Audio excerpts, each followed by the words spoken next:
Enquanto o outro lado da lagoa vive uma péssima fase financeira, devendo o jogador, publicamente sendo cobrado por outras equipes, o Cruzeiro tem feito altos investimentos no futuro, em categorias de base, em estrutura da Toca da Raposa.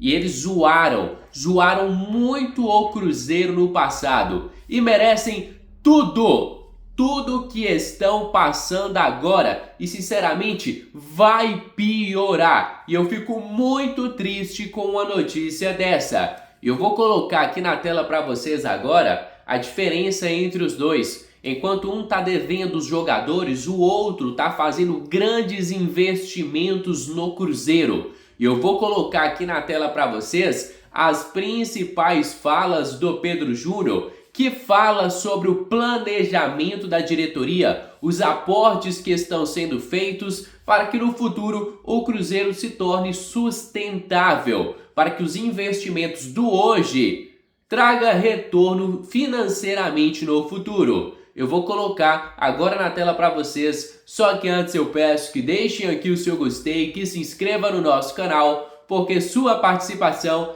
é de extrema importância para o nosso crescimento. Contamos demais com a sua ajuda. Agora confira as principais falas do Pedro Júnior. Serem feitos ainda. A ideia, você disse à época, é de fazer um Cruzeiro mais sustentável daqui 7, 8 anos. Mesmo com este Cruzeiro mais sustentável, vocês continuariam aí com uma outra medida de aportes, mas pensando não de um Cruzeiro para ser minimamente sustentável, mais forte, mas com mais capacidade de gerar renda por si mesmo? Obrigado. Boa tarde, é um prazer falar com você. A gente tem um planejamento, quando a gente assumiu o clube, de um Cruzeiro autossustentável. Então esse autossustentável, ele está nesse planejamento entre 6 e 8 anos. É um planejamento de aportes financeiros em certos períodos, mas que a partir do terceiro e quarto ano o Cruzeiro tenha uma visão do futuro mais clara.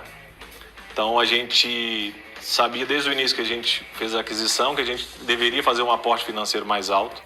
Isso já estava tudo programado, tudo bem escalonado, e que no terceiro a quarto ano esses aportes eles iam diminuindo para ser no quinto ano diminuindo mais, no sexto, no sétimo, no oitavo ano a gente tem uma previsão do Cruzeiro ser autossustentável. Como seria um autossustentável um clube de futebol?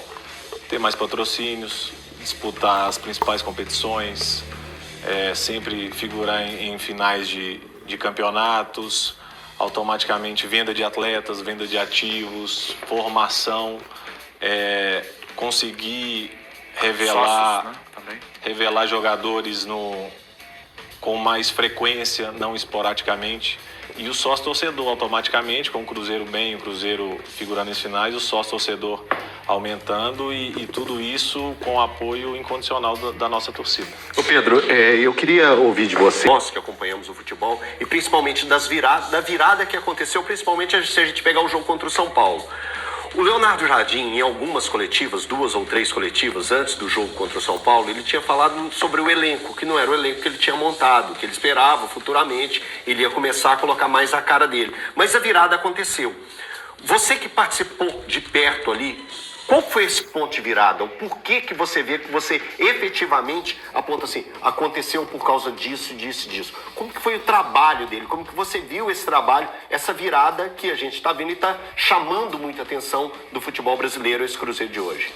Bom, o trabalho do Leonardo Jardim, ele iniciou, como você disse, não foi o planejamento que ele montou o elenco, mas ele precisava conhecer esse elenco e isso demandou o tempo. E o próprio elenco se adaptar à forma do Leonardo Jardim jogar. Então isso aconteceu de uma forma rápida, de uma forma eficiente. Então os atletas entenderam qual é a filosofia de trabalho do Jardim. O Jardim já veio num contexto bem tranquilo em trabalhar no Cruzeiro, porque ele já era adaptado a trabalhar com SAFs. Então no Mônaco ele tratava direto com o dono, no mundo árabe também. Então no Cruzeiro para ele foi muito tranquilo, a gente deixou ele bem à vontade. Ele se sentiu muito tranquilo de fazer o trabalho e os atletas compraram a ideia. O elenco comprou a ideia, abraçou essa ideia e hoje a gente está num caminho que é longo, nós só estamos no início, 12ª rodada, mas que o trabalho ele está tendo uma evolução significativa e o que a gente espera. Pedro, prazer. Evento do Cruzeiro em relação às conquistas em 2025. É já de buscar um título, é de uma classificação para Libertadores, ou esse planejamento ele é feito pensando em títulos mais para frente, já que você mesmo disse que é um projeto longevo da família Lourenço na SAF do clube? Prazer em falar contigo. Falar em título nesse início é muito complexo, né? A gente sabe do anseio do nosso torcedor, né?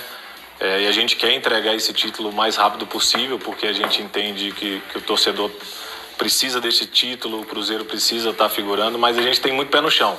A gente tem um planejamento, o nosso objetivo não mudou nessas 12 rodadas, que é a vaga direta para a Libertadores para o ano que vem. Então a gente tem muito pé no chão, muita consciência do trabalho. Vamos ter muita dificuldade, porque hoje a gente figura no G4 do futebol brasileiro, então nós vamos virar um alvo grande dos outros clubes, né, para tentar abaixar um pouquinho o ímpeto do Cruzeiro, mas nós vamos trabalhando devagar, conquista a conquista, e aí no final do ano a gente tentar colher os frutos. Ô Pedro, eu vou voltar a pegar um clube, né? O Ronaldo já havia feito o serviço sujo, entre aspas, as pessoas entendem que é serviço sujo, né? Que pegou o clube, fez a RJ, pagando a RJ, que é uma obrigação em dia, foi enxugando o máximo que entraram no processo de valuation, da assinatura dos documentos e tal. Vocês sabiam onde vocês estavam entrando. Hoje, há algum tipo de surpresa? Vocês se deparam com algumas situações que vocês olham e dizem, nossa, isso aqui completamente fora do que a gente esperava, ou não? Tudo que está acontecendo está dentro do previsto, e eu queria que você colocasse para o torcedor a questão da plataforma de aportes. O que vocês... Então vamos lá, se tem alguma surpresa que vocês encontraram que chamaram muito a atenção, que fizeram vocês repensarem até a atitude de terem comprado, nessa plataforma de aportes, como é que ela foi definida? Por exemplo, hoje nós estamos em 25, aí esse ano a gente aporta tanto, ano que vem tanto, no outro ano tanto, até resolver todos os problemas e o clube ficar de fato sustentável. Então, HG, a gente encontrou um Cruzeiro muito palpável, né? As contas todas claras, não tivemos nenhuma gaveta obscura.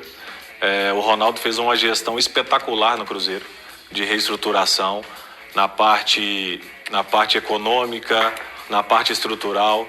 Então, de se deixar registrado isso, que o trabalho que a equipe dele fez foi muito importante, só que para ele dar um passo a mais, ele não tinha essa perspectiva de dar um passo a mais, que aí foi oferecido para nossa família, para a gente assumir o clube. Então, desde o primeiro dia das negociações, a gente sempre teve todas as contas do clube às claras. Então, quando a gente já comprou, a gente já sabia o que a gente queria. Então, a gente quer subir um pouco o nível, quer trazer alguns jogadores com respaldo de mídia, os jogadores mais tarimbados, para a gente elevar um pouco o nível, para a gente equalizar um pouco, trazer esse torcedor de volta ao estádio, trazer a alegria no sorriso do torcedor, e é isso que foi feito. Então esses aportes eles foram previsionados, a gente não fala em valor, mas a gente fala em previsões. Então a gente tinha essas previsões, e todas essas previsões que a gente fez antes, elas se concretizaram, não foi nem a mais nem a menos, foi dentro de um orçamento que a gente já tinha. Então a gente hoje está muito feliz que o nosso planejamento ele está se mantendo, ele está crescendo e ele tá nas mãos. E quando é que serão os próximos, dentro dessa escala de aportes? Então, a gente tem alguns aportes para esse ano, porque a gente tem que fazer um aporte para pagamento da RJ. Então, esses aportes são pré-definidos. O valor a gente você não fala? Não, o valor, porque a gente tem uns aportes para fazer da RJ, que a gente paga ela 2 vezes por ano. Então, no primeiro semestre e no segundo semestre. Então, esses aportes já estão programados para a gente fazer o pagamento da RJ. E os aportes para o futebol, eles já estão pré-estabelecidos. Eu te encontrei recentemente validade nos pagamentos. O Cruzeiro hoje tem algum atraso em alguma frente de obrigação de pagamento? Não, nenhuma. Hoje o clube está totalmente em dia, desde quando a gente assumiu.